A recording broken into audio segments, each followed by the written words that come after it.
ఇది ఇస్లామిక్ క్యాలెండర్లో మొదటి నెల మొహరం. ఇది పండుగ కాదు. ఇది జ్ఞాపకాల నెల, బాధల నెల. ఎన్నో ఏళ్ల క్రితం మహమ్మద్ ప్రవక్త ప్రజలకి నచ్చిన వారిని ఖలీఫాగా ఎన్నుకోవాలి అని నిర్ణయించారు. ఇమాం హసన్ని ఎన్నుకున్నారు. ముఆవియా అతని కుమారుడు యాజిద్ని ఖలీఫాగా చేయడం కోసం ఇమ్మాన్ హసన్ మీద యుద్ధం ప్రకటించారు. యుద్ధం చేస్తే ప్రజలు చనిపోతారు అని అతాను తన ఖలీఫా బాధ్యతలు వారికి ఇచ్చేశారు. అయినా అతని మీద విషప్రయోగం చేసి చంపేశారు.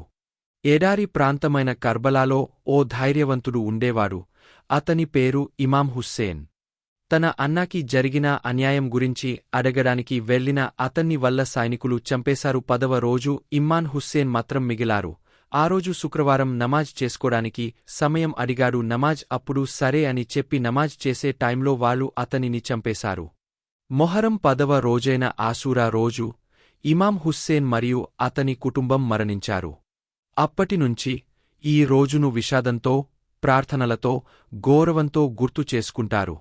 దక్షిణ భారతదేశంలో, ముఖ్యంగా తెలంగాణ, ఆంధ్రప్రదేశ్ గ్రామాల్లో మొహరంను పీర్ల పండుగగా జరుపుకుంటారు. ఇక్కడ హిందువులు, ముస్లింలు కలిసి ఇమాం హుస్సేన్కు గౌరవం ఇస్తారు. పీర్లు తాజియా ను కాగితం, రంగుల పట్టీలతో అందంగా తయారుచేస్తారు. 10వ రోజు వీటిని డప్పులుతో ఊరేగింపుగా తీసుకెళ్తారు. ఊరేగింపు మధ్యలో జొన్న రొట్టి మరియు బెల్లంతో చేసినవి ప్రసాదంగా ఇస్తారు. ఇది కర్బలా యుద్ధ సమయంలో భరించిన ఆకలిని, దాహాన్ని గుర్తు చేస్తుంది. ఇది ఆత్మ గౌరవానికి గుర్తు. ఈ పల్లెలో అందరూ కలిసి ఉండటమే ఆనవాయితీ. హిందూ మరియు ముస్లిం పెద్ద కలసి ప్రార్థిస్తారు. వారి విశ్వాసాలు వేరు అయినా హృదయాలు ఒక్కటే. ఈ ఊరేగింపు ఒక నీటి వనరు వద్ద ముగుస్తుంది. అక్కడ ఆలంలకు అర్పించిన పుష్పాలను నిమజ్జనం చేస్తారు. తరువాత ఆలంలను వీడ్కోలు కేకలతో వారి స్వస్థలానికి తిరిగి పంపుతారు.